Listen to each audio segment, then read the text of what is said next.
9, 8, 7, 6, 5, 4, 3, 2. Welcome. It's been a little bit since I made my last video, so I am glad to be making anything, to let you know what's been going on with my Amazon FBA business. I will be talking about my top 10 most lucrative sales in the month of July. I'm a little behind, but I thought I would share something a little different to let you know some of the items that I sell and the mixture of niches that I get into. When I say the most lucrative sales, I don't mean the best return on investment. I mean the 10 highest individual sales, as in the individual dollar amount that the item sold for. Number 10 was the NES game Trog! I bought as a lot off of eBay back in May and finally sold in July, but didn't take too long, a couple months. It wasn't a very highly ranked NES game, and it didn't sell for a ton of money compared to some of the other ones I've sold, but it did sell for a decent amount, $16.95. So after fees, I made just around $11. So that was nice. Unfortunately, video games cost a little bit more to acquire, and I spent about $6, a little over $6 to acquire it. So really, didn't make that much money on this one, unfortunately, which is why I focus more on books. Now that I've dabbled a little bit in video games, I prefer the return on investment of books to video games any day of the week. Number 9 was a CD called Angels of Distress, Shape of Things, and it was actually ranked over 500,000 for music, which is really high. It's the highest ranked CD I have sold as of yet. It went for $19.95. I got it for $1 and was paid $13, so I made about $12. So that's a great investment, and not a book, a CD. Number 8, The Complete Wizard's Handbook, Advanced Dungeons and Dragons. For all of you Dungeon and Dragons fans out there, if there are any of you watching this video, you might know what that's all about. I have no clue, but it's something I bought actually last year in October, and it sold in July of this year. So sometimes you have to sit on things for a while. I paid a little over $2, $2.20. It sold for $22.49. I was paid $15 on it, so subtract $2, made around $12 to $13 off of it. Not bad. It sat for about 9 months, almost 9 months, and still made money off of it, though. It was worth it. The storage fees are so low that even if something sits for that long, it's still worth it, considering only spent a few bucks on it. Finally, a book that I sold that made the top 10. Something that when I bought it, I thought it would sell a lot quicker. Number 7 is a book as well, Richard Wagner, a biography. This one was ranked just under 600,000 when I bought it back in April of this year, so it took a few months to sell, which isn't too bad. It sold for $24.95, which is a great sales price. Anything over $20 is awesome, especially if you can get books for $1 or less, which I typically do, usually under $1. On this one, I was paid just under $17, and there you go, made about $15 to $16 after considering all fees and sourcing costs and whatnot. So another great sale. Number 6 is another CD, Terry Fator, or Fator, Fator, Terry Fator, Horses in Heaven. If you're familiar with that, I'm not. But regardless, it sold, spent $1 on it. Sold again for $24.95, so tied basically for these last 2 sales. Was paid around $17 again. So another great sale, another great return on investment. Number 5 is a book. Was ranked around 500,000. It was Salvador Dali's Tarot. This one sold for $25.15.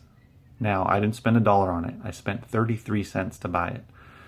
So $25, and was paid just over $17 for it after 33 cents spent. So I would say that was an incredible return on investment. This is another book that was sitting a little bit since March. Bought it on March 21st, sold in July. So about 4 or 5 months. Not bad. It's definitely worth it to make that kind of return on investment. Number 4 is a book by Hal Lindsey, who is quite a prolific writer in the religious niche. And the title of the book, The Late Great Planet Earth. So somebody's into that type of stuff, and I'm glad they are. I only spent 24 cents on the book. 24 cents. It was ranked over 700,000 when I bought it. Sold for $27.95, and Amazon paid me just under $20. So a quarter into $20, or about 19. Not bad. So guys, when I say books have phenomenal return on investments, they really, really do.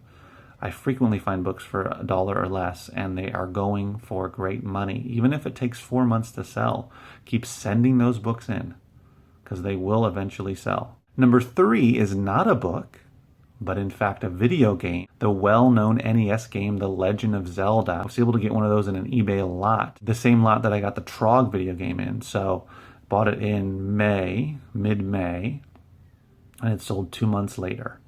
Not bad. Now, The Legend of Zelda goes for a little bit more than Trog. This one went for $39.94, and I was paid just over $30.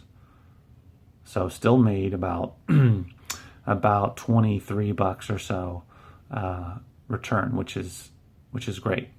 You know, not as good as a book, right? I still had to spend almost $7 to acquire this video game, but that's incredible return.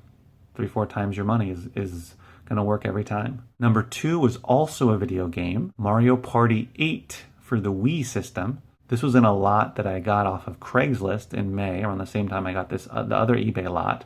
This one I sold for $40.01, and I was paid $30. Video games can be really great, awesome part of your Amazon FBA business. I'm making it a small part right now. Maybe I'll get more into it, but definitely Wii games, NES games, and some other consoles sell really well. So if you can get those games for, I'd say, $5 or less, then, in a lot or off of Craigslist or a Facebook group, then you're going to be doing well, especially if you're able to get some of the Mario games, The Legend of Zelda, that type of stuff. So you can triple, quadruple your money, depending on how much you had to spend on the item. Number 1, believe it or not, was not a book, not a CD, not a video game, but Iron John by Robert Bly, an audio cassette or audio book. That's right. An audio book was my top selling item in July of 2015. This was actually ranked just under 1 million, 978,000 when I bought it back in March of this year. For how much, you ask? Not $1, not $2, not $5, 50 cents. I bought it for 50 cents and it sold for $49.95. That's right, 50 cents, $49.95, and Amazon paid me $38.45. So minus the 50 cents, I made about $38, minus inbound shipping fee, which is nothing basically for this item. So $38, 50 cents into $38. You never want to pass up audio cassettes. Now, specifically audio books have done well a couple times for me. Standalone, music audio cassettes I haven't done well with yet, or I actually haven't found too many that are worth selling.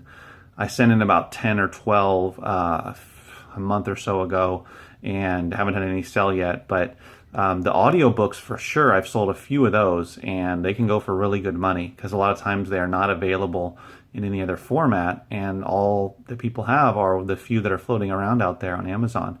So it's definitely worth looking into those audiobooks. If you noticed, out of my top 10 most lucrative sales in July on Amazon FBA, only 4 of them were books. Now, my moniker is Book Bandit, and I stick to it, but I have really mixed in a lot of different media items so that I can increase my sales and I can be able to buy and source more than just books when I go to yard sales, thrift stores, etc. It's really educational to get into different niches. I sold 4 books, 3 video games, 2 CDs, and 1 audio book, which, as it turned out, was my largest individual sale. Diversify, guys, not just books. Books is my main thing because of the incredible return on investment and really low acquisition cost. There is an abundance of books.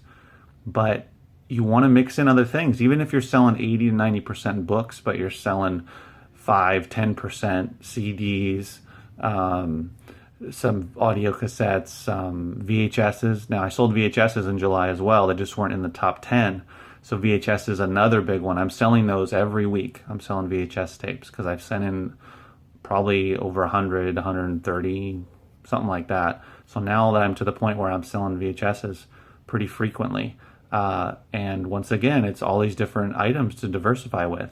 Highly recommend it. Don't just stick to books. Books was my sort of my training ground, and I learned a lot, and I know a lot about what books sell and that sort of thing in this past year. But remember, diversifying is key. It's going to keep you in this for the long term. Thanks for watching. Remember though, keep booking.